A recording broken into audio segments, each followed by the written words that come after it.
In 2005, Centra, a Spanish-owned company, signed a secret agreement with the Texas Department of Transportation to erect toll roads on existing roads and to toll new roads that were completely paid for by tax dollars. There are people, believe it or not, in Texas who don't know what the Trans-Texas Corridor is. Right. TTC 69, which they'll have the environmental hearing starting this spring on, runs through my part of the state. And there are people over there who have no idea what's fixing to come in their backyard. TxDOT, an unelected state agency, claimed that the agreement with the foreign company was even secret from the Texas legislature. When the truth came out, newspapers across the state called for heads to roll politically. Centra's response was to have its Australian subsidiary make its first U.S. newspaper buy. Every newspaper they bought was along branches of the Trans-Texas Corridor and had been critical of the toll road plan. The cost of 40 or 50 newspapers is nothing compared to the profits that'll be made. Just Phase 1 alone of the state toll road plan is estimated to raise more than $200 billion in just the first 15 years. And Texas is only a small part of the global panorama.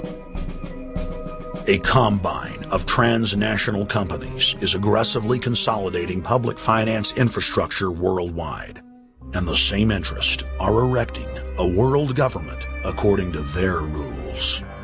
A literal wonderland of corporate corruption, where governments simply act as vacuum cleaners, sucking up the wealth and resources of the middle class and transferring it to offshore bank accounts, leaving behind a cultural and economic wasteland of easily managed slaves.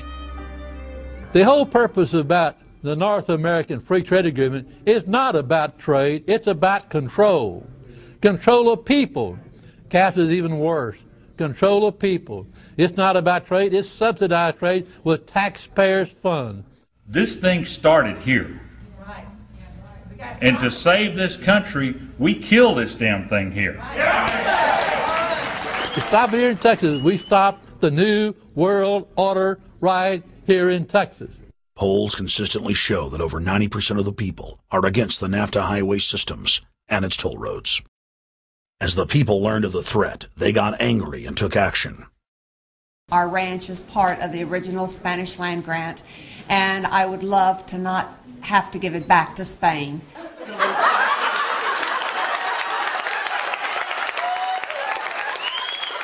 Opponents of a proposed superhighway today held a major protest.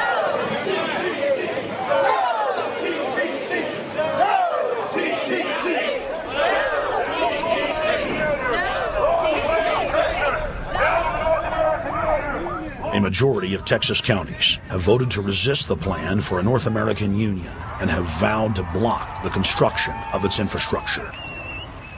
Heck, we already know in a law that was passed by a subservient United States Congress, where practically nobody in the entire Congress stood up and said no, they've already passed a law saying all their driver's licenses are going to be chipped. Well, I'm telling you right now, I'm not going to carry in a driver's license that's got a chip in it, so Big Brother can walk everywhere I go and see everything I do. No, no, hell no. No, all of it. No, no. We, the people, own this plot of ground. We, the people, own those trees there. We, the people, own our beautiful Texas, and we are not going to let a bunch of crooks and robber barons take our beautiful Texas away from us. Hell no! Hell no! No, no, no!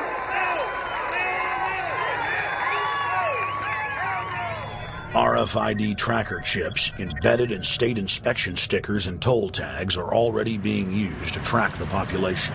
The new system is also meant to control growth and steer development through so-called smart growth. Smart growth, which is nothing more than an effort to bring control into the cities. You have the rewilding of America in the Wildlands Project, the Convention on Biological Diversity, which is to control our rural population. Toll roads on interstate highways nationwide are walling off exit ramps to small towns and rural communities, and are creating ghost towns by design. This trend is accelerating under the NAFTA highway system and is meant to rewild more than half the country. All of these things are designed to bring more and more control to bureaucracies rather than to the independent individual, the sovereign individual of this nation. What brought me into this whole discussion was the fact that while I was doing this multi-million-dollar research effort in the 1980s and early 1990s, I became aware of an agenda basically to lock up one half of the United States into wilderness corridors and reserves. What's called the Wildlands Project, but it was also a key cornerstone of the United Nations Convention on Biological Diversity. It was during that study in which I began to realize that this was not an effort to protect the environment, but an effort to control you and I. They were dividing the United States up into little compartments in which they would rip out roads, which they would rip out whole communities and put them back in the wilderness. The federal highway system was designed by Pentagon war planners in the 1950s to serve as a rapid deployment conduit to move ground forces for the defense of the United States during invasion. The unconstitutional Northern Command is now using the highway system as a force projection matrix to dominate populations across the United States. Through federally funded emergency command centers, county and city governments are being quietly federalized nationwide. Billions of dollars per city is being spent to install millions of surveillance cameras. Every town and hamlet, no matter how small or remote, is surveilled. License plate reading software tracks Americans' movements wherever they go. New systems are being deployed that scan your face, read your lips, and analyze your walk.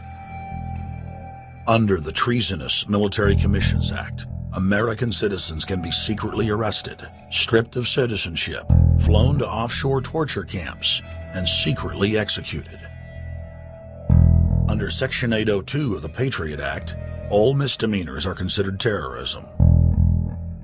Federal police squads called Viper Teams randomly force Americans to line up and show their papers. From the sidewalks of Miami to the subways of New York to the streets of Houston, Texas, citizens are being searched by heavily armed gangs of paramilitary police.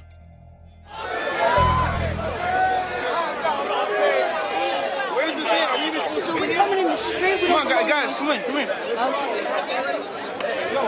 Yo, can you get that camera off of us, sir? Sir, can you get that United States First Amendment? All right, but you can get that camera. I'm saying get the camera out of my face. That's what I'm saying. You're on the streets of New York. So what does that mean? I'm saying get that camera out of my face. That's what I'm saying. It's a free country. Fuck wrong with you? It's a free country. Get this damn camera out of my face. Hey, this isn't Nazi Germany. There's no camera in your face. God. Hey, move to Russia, okay? Yo, God. We can have cameras on the streets. I said get it out of my face. Your guy starts cussing at us out of the blue. I said get it out of my face. That's what I'm saying. It was never in your face.